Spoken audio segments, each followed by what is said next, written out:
네, 안녕하세요. 지난 시간 이어서 이번에 피터슨 머스크 대담 시리즈의 두 번째 에피소드 시작하도록 하겠습니다. 지난 에피소드에서 능력주의에 대한 두 대가의 생각을 함께 살펴봤었는데, 댓글 달아주신 분들 내용 보니까 또 저도 더욱 생각하게 하는 댓글이 있어서 댓글 달아드리고 그랬었는데, 네, 이 컨텐츠 올라올 때마다 생각 나눠주시고 또 댓글 달아주시면 제가 그 부분에 대해서 또 대답하면서 서로에게 도움이 되는 그런 시간 갖도록 하겠습니다. 오늘은 혁신과 규제 사이의 복잡한 관계에 대한 두 사람의 그 대화에 대해서 함께 살펴보도록 하겠습니다. 혁신이라 함은요, 인류의 발전의 원동력이지만 또 동시에 적절한 규제는 사회의 안전망의 역할을 한다. 우린 이렇게 생각을 해볼 수가 있습니다. 그런데 이 두 가지를 어떻게 균형 있게 조화시킬 수 있을까 중요한 질문일 수가 있는데, 우주 산업에서부터 또 자동차, 인공지능까지 다양한 분야의 혁신을 이끌어온 머스크와 사회 구조에 대한 깊은 통찰력을 가진 피터슨 교수님의 대화에서 그 답을 찾아보도록 하겠습니다. 오늘도 정치적인 논쟁보다는 두 사상가의 철학적 통찰과 실용적 지혜에 초점을 맞추어 살펴보도록 하겠습니다.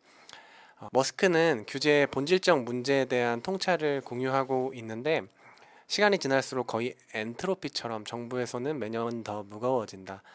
법률과 규제는 해마다 추적되고 이 법률과 규제들은 불면한다라고 이렇게 얘기를 하고 있는데, 이 표를 한번 보시면서 따라와 주시면 될 것 같습니다. 이 시각화 자료를 보시면 흥미로운 패턴이 보이는데, 시간이 흐름에 따라 규제가 어떻게 확장되는지를 우리는 살펴볼 수 있습니다. 초기 단계에서는 작고 단순했던 규제와 관료 조직이 중간 단계를 거쳐 현재는 거대하고 복잡한 시스템으로 성장된 모습을 볼 수가 있는데, 이게 바로 머스크가 말하는 엔트로피와 같은 현상이다라는 것입니다. 피터슨은 이에 역사적인 맥락을 더하고 있는데, 이건 왕의 사악한 삼촌 이하 같은 아주 오래된 문제이며 이집트인들도 4천년 전에 이 문제와 씨름했다라는 이런 설명을 하고 있습니다.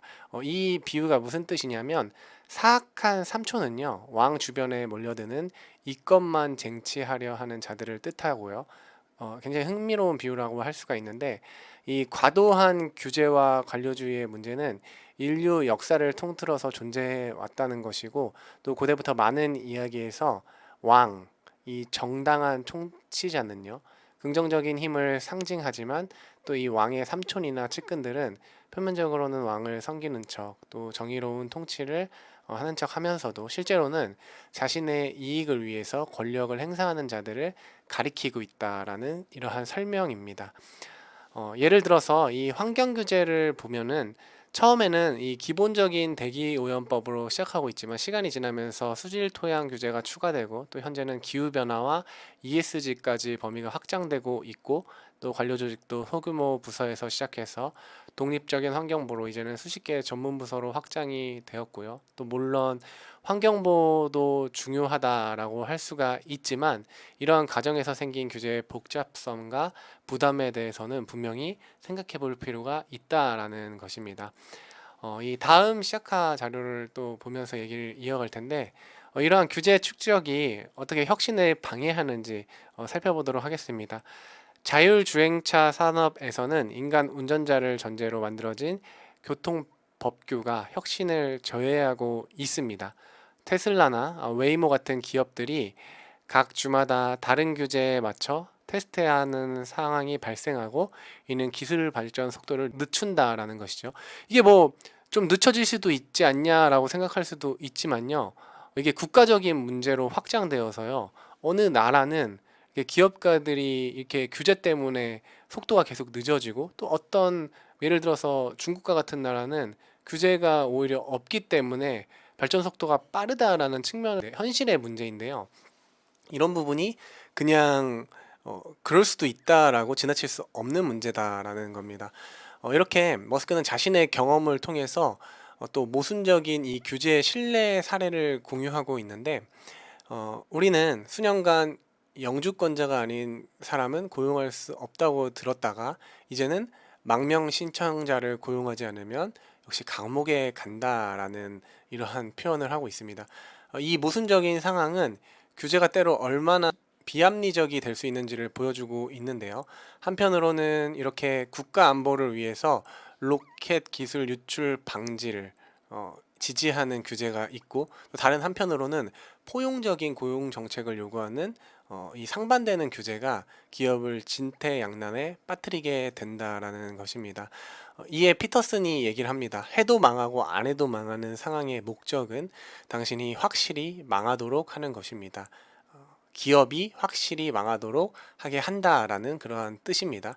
이러한 말이 단순한 농담이 아니라 깊은 통찰이 있다라고 느껴지고, 서로 이 모순되는 규제는 실질적으로 어떠한 행동을 취하든 위반이 될 수 없는 함정을 만들어내게 규제가 작동이 되고 있는 것입니다. 이런 상황에서 혁신과 창의적 해결책보다는 규제 회피와 최소한의 위험 감수만이 합리적인 선택이 되는 분위기가 된다라는 것입니다. 어, 이제 또 다음으로 넘어가서, 그렇다면 해결책은 무엇일까? 이 부분에 대해서 우린 반드시 살펴봐야 될 문제인데, 이 시각화 자료를 통해서 이 최소 규제의 핵심 원칙이 드러나 있습니다. 결과 중심, 원칙 기반, 유연성, 그리고 최소 개입. 이 네 가지의 원칙이 균형 잡힌 규제의 기초다라는 주장입니다. 이 머스크는 나쁜 결과를 막을 수 있을 정도의 규칙은 필요하지만 혁신이 불가능해질 정도로 많은 규칙은 바람직하지 않다라는 말을 하고 있습니다. 이 간단한 말 속에 규제의 본질이 담겨져 있는데, 규제는 해로움을 방지하기 위한 것이지 모든 가능성을 통제하기 위한 것이 아니다라는 그러한 분명한 의미를 담고 있고, 이런 실제로 이런 접근법이 성공한 사례들이 있어요. 이러한 어떤 적용점을 우리가 생각을 해볼 수가 있을 것 같아서 준비를 했는데, 이 싱가포르의 핀테크 샌드박스 정책과 같은 경우 혁신적인 금융 서비스에 기존 규제를 일시적으로 면제해주고 최소한의 안정망만 유지하게 함으로 인해서 결과적으로 핀테크 혁신이 촉진되었고, 또 실제 위험이 확인된 영역에만 나중에 규제를 도입하는 방식을 취했다라는 겁니다. 굉장히 예민할 수 있는 이 금융 문제에 대해서 유연하게 대처했었던 정부의 모습들이 있었다라는 부분을 뒷받침하는 사례로 제시를 하고 있고요. 피터슨은 법과 규제의 철학적 목적을 이어서 상기시키고 있습니다. 법의 목적은 사람들을 해로부터 보호하는 최소한의 지침을 설정하는 것이지 모든 행동 측면을 지시하는 것이 아니어야 한다라는 이러한 이야기를 하고 있습니다. 사람들을 해로부터 보호하는 최소한의 지침이라는 이러한 피터슨의 말은 규제의 본질을 완벽하게 요약하고 있고, 법과 규제는 무엇을 해야 하는지를 정해주는 것이 아니라 무엇을 하지 말아야 하는지에 초점을 맞출 때 가장 효과적일 수 있다라는 이런 설명입니다. 그럴 때 인간의 창의성과 혁신이 가장 꽃피울 수 있게 된다라는 것이고요. 그러기 위해서 이제 어떤 법규 같은 것이 너무 보수적이 되어서도 안 될 것이고요. 그런 것이 유연하게 되기 위해서는 정말 부단한 노력과 또 관심과 그러한 지혜들이 필요할 거다라는 생각을 해볼 수가 있습니다. 오늘 우리는 이 머스크와 피터슨의 대화를 통해서 규제와 혁신 사이의 균형에 대해서 깊이 한번 생각해 봤는데, 이 두 사람은 규제의 필요성을 부정하진 않으면서도 규제가 어떻게 본래의 목적에서 벗어나서 혁신을 저해하는 장애물이 될 수 있는지를 명확히 보여주고 있습니다.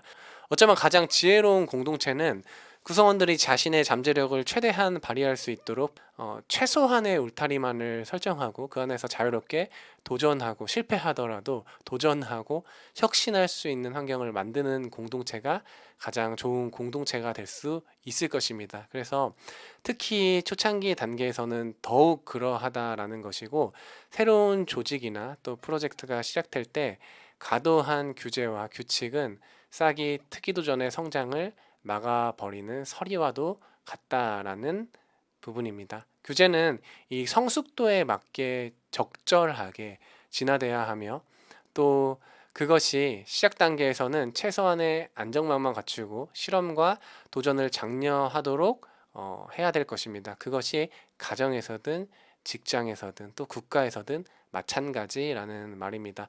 이것이 오늘 두 대가의 대화에서 얻을 수 있는 중요한 통찰이다 생각을 하고, 다음 에피소드에서는 두 사람이 나눈 대화 중에 열린 토론 문화와 또 표현의 자유에 관한 부분에 대해서 함께 살펴보도록 하겠습니다. 지금까지 시청해 주셔서 감사합니다.